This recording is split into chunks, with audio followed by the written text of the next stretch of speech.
Now, you did mention Denver, so that really brings up the AFC West.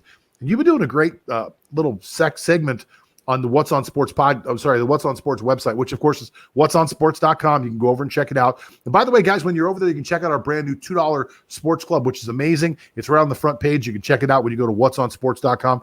And you can also read some of Lance's newest stuff that he's writing over there, one of which has been potential salary cap casualties for each division across the NFL. And you've made your way to the AFC West, and I'm eager to see what you think the salary cap casualties that we don't know about yet might happen in the AFC West. Fire away. Okay, so there have been some development actually in the AFC West for two teams. So let's start with the Denver Broncos. They have already released a defensive lineman, Jurrell Casey. So they traded for him from Tennessee, and apparently he just did not deliver. So that cut will save Denver $11.9 million from their cap space because the Casey's contract has no guaranteed money for the next 2 years, for the last 2 years of that contract. So that's a massive savings for the Denver Broncos. Imagine getting fired from a job where you were supposed to get paid $11 million this year. Yeah. Like, oh my God. Go ahead. Yeah, that's indeed big news. So another potential cap casualty for the Denver Broncos is a safety Kareem Jackson. So unlike Casey, Broncos will only save $2.9 million if they cut him, but it does make sense because they are saving $10 million for if they cut him from their roster, Kareem Jackson. Million. Wow. Yes, so that's already 21.9 million potentially if they also cut Kareem Jackson out of Denver. Definitely is huge. And for an even bigger potential draft salary cap casualty, you have Von Miller. So Von Miller struggled last season, so did not play 2020. Just had 8.5 sacks in 2019. So that's low for the level of a guy that Von Miller is. So will they bank on Von Miller returning to form in 2021? If they don't, they can cut him, and declining his option for 2021 will save Denver $18 million in cap space. Wow. So that's three players. I'm looking right now. Denver's got $42 million in cap space as of right now today. So you're saying that if they cut Von Miller, they'll have another $18 million. That gives them $60 million in cap space. And if they cut Kareem Jackson, that's another $10 million. That would give them $70 million in cap space this year. Yes. That is enormous, especially if you're trying to position yourself to sign or acquire one of these quarterbacks. I'm just saying. Yeah.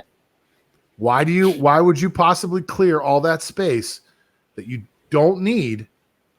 It doesn't appear that you need, at least. You're clearing off a lot of cap space here for what? So something is happening in Denver. John Elway has never been afraid to jump into the foray and sign or hire or trade for people.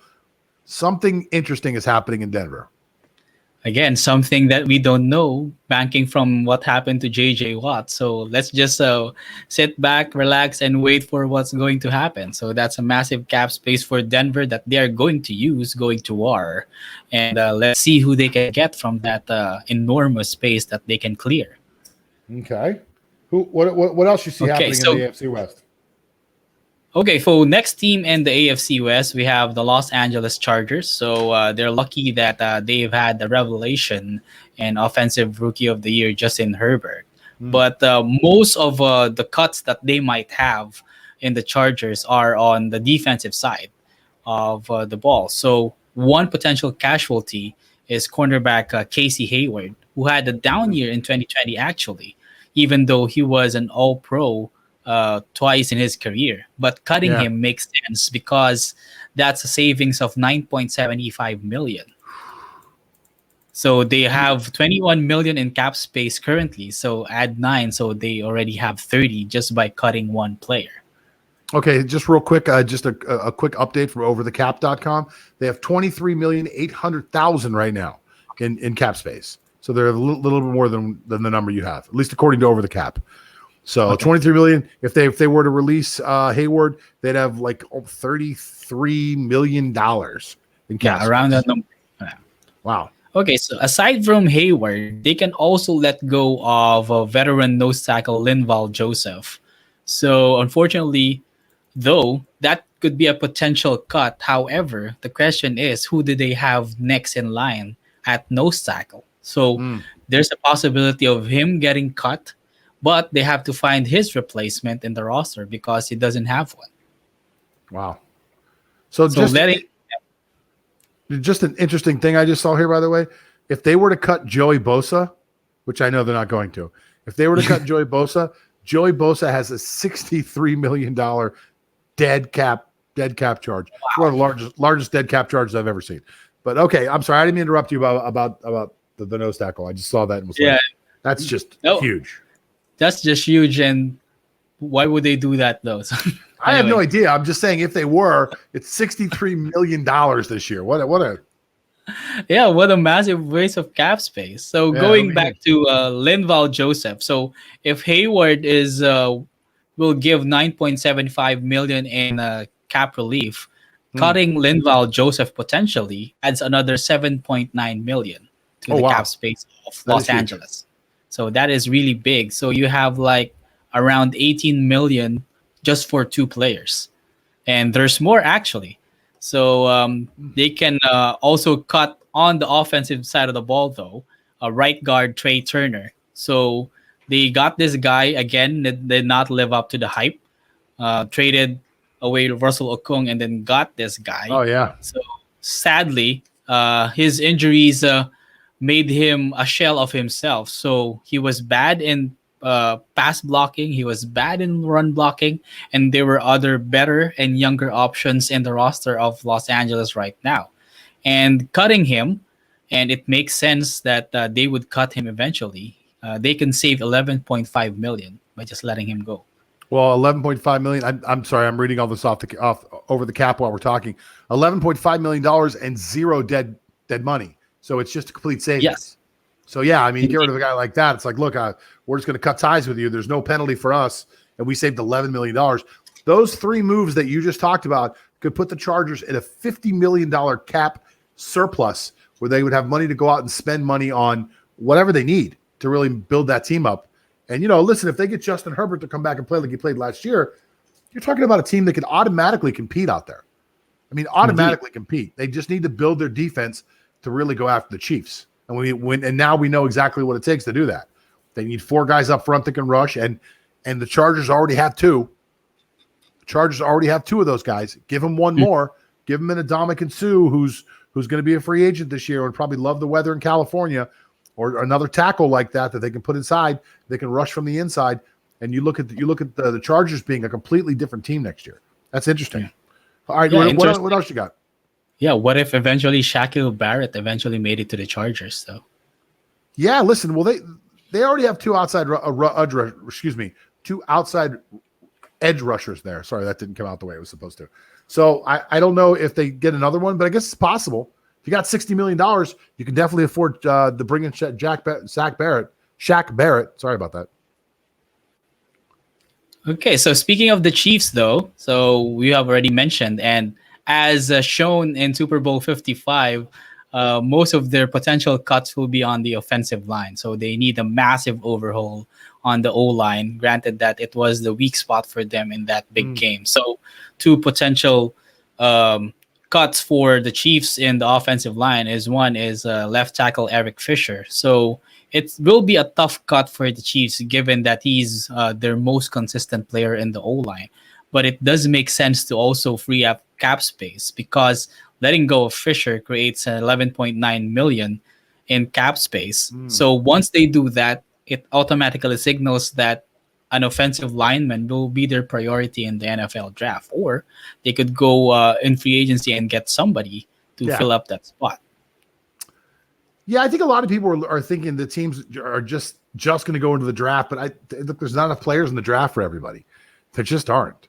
So when you look at somebody like Kansas City, I'm trying to find them here so that I can see. Oh, here they are. So I can see what their cap position. I believe they're over the cap if I remember correctly, but I just want to take a look here. Yeah. So they are actually 23 million over the cap.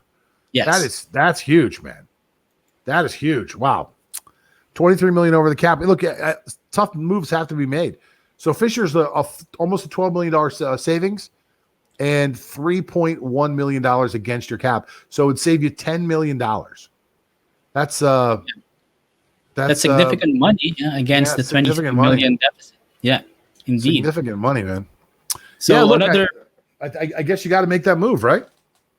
Yeah, it makes sense because we don't know how Eric Fisher will be once he comes back. If he comes back in 2021, because we know how tricky injury recoveries are. So he might go back middle of 2021 season or maybe even later, but we don't know how he will be once he returns. So there's always that question of will he be back to his Pro Bowl form or will he be a shell of himself? Yeah, he's I think that was an Achilles, if I remember correctly, right? Yeah. He didn't tear an Achilles. So Achilles injuries are normally like a year long, and he hurt himself in week 16, I believe, week 16 to week 17. Oh, was it the AFC Championship game? Okay, so so it could be. Yeah, look, if you're looking at it like that, this guy's $14 million. We're not going to be able to use him until week 10 or 12. Maybe, and you got to hope he comes back the way he was before. We still have the same mobility at that age. I think maybe he's a cap casualty. I think you're right. I think it's unfortunate, but you got to get rid of a guy like that. Fisher's in his 30s, right? Yeah, he's 30 years old. Yeah, indications leading to him being cut. And another player from the O-line that might be on his way out is also Mitchell Schwartz. So he did play well in the first part of the 2020 season, but apparently had a back injury towards the latter part and hasn't played since. So that's the first major injury actually that Schwartz suffered in his 9-year career. Oof. But cutting him will give Chiefs $6 million in cap space and $3.7 million in cap hit. So that's around $3 million savings. It's not significant, but again, they are over the cap. So you have to find the cap relief in every part of the roster as long as they can. Well, I'll tell you this. If you look at the Chiefs right now, Frank Clark is a $25 million cap hit. Patrick Mahomes is a $24.8 million cap hit. Chris Jones is $21.8 million. And Tyrann Mathieu, who is the Honey Badger, $19.7 million cap hit. You cannot run a team like this. And I've been telling people this for a while now. People are like, oh, the Chiefs are going to be a dynasty. Dynasties are not built this way. Dynasties are not built with 4 players making $100 million in a year when you have $180 million cap space. It just doesn't work that way. And then you go down the list, and I'll click back over again. But you go down the list, you're looking at Kelsey's $13 million, Tyreek Hill $15 million, Fisher, who you say maybe cut, $15 million. All this money is being spent on 6 guys. So it's a tremendous amount of look, you have talent, you got to try to keep talent, but you can't pay talent this much money. It's just ridiculous. Yeah. The Chiefs are going to be in big trouble. And I don't care how good Patrick Mahomes is. The Super Bowl proves something that's very, very important. Patrick Mahomes cannot win games by himself. He needs a supporting cast around him. I think the Chiefs are going to be in trouble in the next few years unless they got some type of cap wizard who can put all this stuff together for us. Well, there's one more team in the AFC West we want to talk about. We want to talk about the Las Vegas Raiders. What are they going to do? Okay, so update from the Las Vegas Raiders. They already released wide receiver Tyrell Williams, who had a season-ending shoulder injury in 2020. So by releasing Williams, they are saving $11.6 million from his release. So another player that they can release as well, the Raiders that is offensive tackle Brent Brown, who only played 16 games in 2 seasons. So that's an average of 8 and 8. So it's not a good look. So he's still a good option at the position, but you always bank on the player being healthy. But for the past 2 seasons, he has shown that he could not stay healthy. And cutting Trent Brown will spare the Raiders $14 million in cap space. Yeah, $14 million in cap space, 0 dead money, which is awesome. And yes, the Raiders right now are 7.1, almost like to say 7.2 million over the cap. So that one move of Trent Brown puts them back under the cap. They can sign all their rookies for probably about 7 million. And I'm trying to look and see if there's anybody else here who's Littleton's got a big cap hit. Rodney Hudson's got a big cap hit. So there's one other choice on here, and that's Marcus Mariota. Yeah, indeed, Marcus Mariota, or even this guy, LaMarcus Joyner, could be a cap hit as well for the Raiders. Yeah, so Marcus Joyner might be on the move because he had 2 seasons with the Raiders, and those are forgetful seasons actually. So he didn't really make much of an impact for the Raiders. So he might be a potential cap casualty as well. Mm. Yeah, they have some interesting contract structures here as I'm looking through for the Raiders. Gabe Jackson actually has a $9.6 million cap hit, but there's no dead money on that, which is nice. So if they cut him, it's no dead money. Mariota 11.3, no dead money.